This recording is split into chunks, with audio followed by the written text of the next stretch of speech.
देखिए 6 ऑक्सीजन यहाँ पे दे दिया गया और 6 दूनी 12 ऑक्सीजन यहाँ पे दे दी, यानी कि ये ऑक्सीजन यहाँ पे आ गया, बाकी ये जो यहाँ का 12 ऑक्सीजन था कार्बन डाइऑक्साइड का वो टूट के भर दे निकल गया तो यहाँ पे ये कहाँ पे आ गया। वो कार्य करने के लिए ऊर्जा की आवश्यकता होती है। ऊर्जा कहाँ से मिलता है?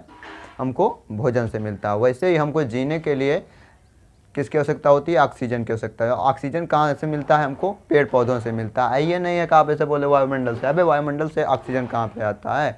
यानी कि ऑक्सीजन वायुमंडल में कहाँ से आता है? तो वो कहाँ से आता है? पेड़ पौधों से आता है। तो हमारे इस पेड़ पौधों से ऑक्सीजन कैसे बन, जो ऑक्सीजन का निर्माण होता है वो किस प्रक्रिया के दौरान होता है? वो गाइज प्रकाश संश्लेषण के दौरान। किसके दौरान? प्रकाश संश्लेषण, जिसको इंग्लिश में बोलते हैं फोटोसिंथेसिस। क्या बोलते हैं?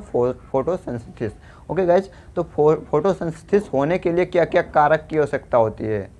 कारक समझ रहे हैं ना, यानी कि क्या क्या पदार्थों की आवश्यकता होती है जिसके कारण प्रकाश संश्लेषण क्रिया संपन्न होती है। लीजिए पौधा एक फैक्ट्री है और ये जो पत्ती है एक मशीन है, क्या किस चीज़ को? ऑक्सीजन बनाने के लिए। ओके, तो हमारे पास क्या क्या चीज़ कारक होने चाहिए? सनलाइट, दूसरा नंबर कार्बन डाइऑक्साइड, तीसरा नंबर क्या बोलते हैं? वाटर और खनिज लवण। ओके, तो अब स्टार्ट करते हैं। ये सब देखिए, सनलाइट हो गया, कार्बन डाइऑक्साइड हो गया, वाटर हो गया, प्लस खनिज लवण इसमें हो गया, पोषक तत्व जिसको बोलते हैं।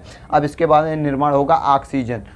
ओके, तो ऑक्सीजन निर्माण होने के लिए कौन सी प्रक्रिया होती है गाइज? इसमें होती है कार्बन डाइऑक्साइड प्लस H2O को सनलाइट में, किसमें? सनलाइट में, सनलाइट में इसको क्या किया जाता है? रिएक्शन कराया जाता है, तो बनता है कार्बोहाइड्रेट प्लस ऑक्सीजन मुक्त होता है। ऑक्सीजन मुक्त होता है। तो कैसे? How to make?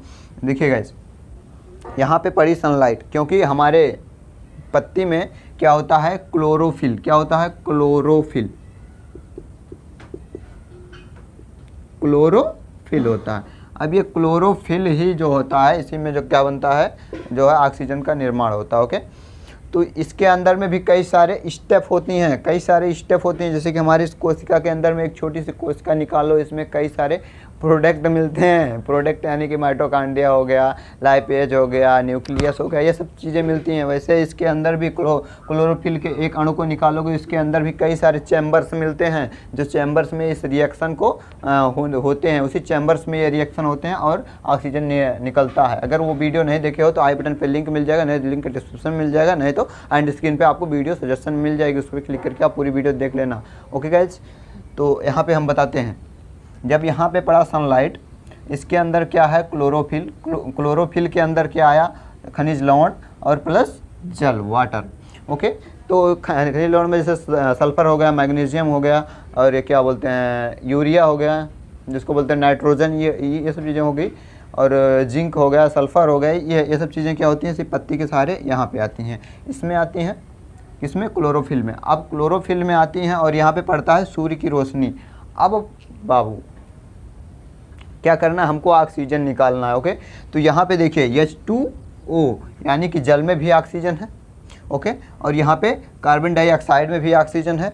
ओके, और यहाँ से जब इधर आया, अब यहाँ पे होता है रिएक्शन किस चीज़ से? यहाँ पे मैग्नीशियम हो गया, Mg हो गया, जिंक हो गया, ये सब चीज़ें खनिज लवण के माध्यम से इसमें पत्ती में गई हुई है। किस में है गई हुई है? क्लोरोफिल में गई हुई है। ओके, अब यहाँ पे क्या होगा? जब सूर्य की रोशनी पड़ेगी, इस क्लोरोफिल के अंदर में जो ये मैग्नीशियम हो गया, जल हो गया और कार्बन डाइऑक्साइड हो गया, ये सब गैसें कहाँ पे आएंगी? इसी क्लोरोफिल में आएंगी। हाँ गाइस, अब आप सोचोगे ये कार्बन डाइऑक्साइड कहाँ से लेता है? ये हमारे इस वातावरण से लेता है जो हम छोड़ते हैं। ओके, अब यहाँ पे क्या होगा? ये इसके अंदर आएगा, यहाँ से सनलाइट पड़ेगी, अब इसके अंदर में होगा रिएक्शन होगा, तो ये आपस में विघटित होने लगती हैं। कैसे विघटित होती हैं? यहाँ पे आप देख लीजिए, यहाँ पे कार्बन डाइऑक्साइड है प्लस H2O है। ओके, अब इस पे जब सनलाइट पड़ेगी तो ये क्या होगा? ये टूटने लगेगा। टूटने के बाद में फिर बनेगा C6H12O6, C6H12O6, यानी कि कार्बन के 6 अणु, यहाँ पे 6 अणु पूरे हैं। ओके, अब इसके बाद में हाइड्रोजन के 2 अणु हैं यहाँ पे, लेकिन यहाँ पे देखिए 6 दूनी 12 अणु है, 12 अणु यहाँ हो गए। ऑक्सीजन कितने हैं? 6 ऑक्सीजन है। अब ये यहाँ पे देखिए कितने ऑक्सीजन? 6 दूनी 12 ऑक्सीजन यहाँ पे थे, ध्यान से देखिएगा, 6 दूनी 12 ऑक्सीजन यहाँ पे थे, और यहाँ पे 6 कम 6 ऑक्सीजन, यानी कि यहाँ पे 6 ऑक्सीजन थे और यहाँ पे 12 ऑक्सीजन थे। तो ये 12 ऑक्सीजन इधर से देखिए, 6 ऑक्सीजन यहाँ पे दे दिया गया और 6 दूनी 12 ऑक्सीजन यहाँ पे दे दी, यानी कि ये ऑक्सीजन यहाँ पे आ गया, बाकी ये जो यहाँ का 12 ऑक्सीजन था कार्बन डाइऑक्साइड का वो टूट के भर निकल गया तो यहाँ पे एक यहाँ पे आ गया, वायुमंडल में आ गया। ओके गाइस, तो ऐसे ऑक्सीजन का निर्माण होता है। बाकी इसके फुल वीडियो बनी हुई है, आप देख लेना।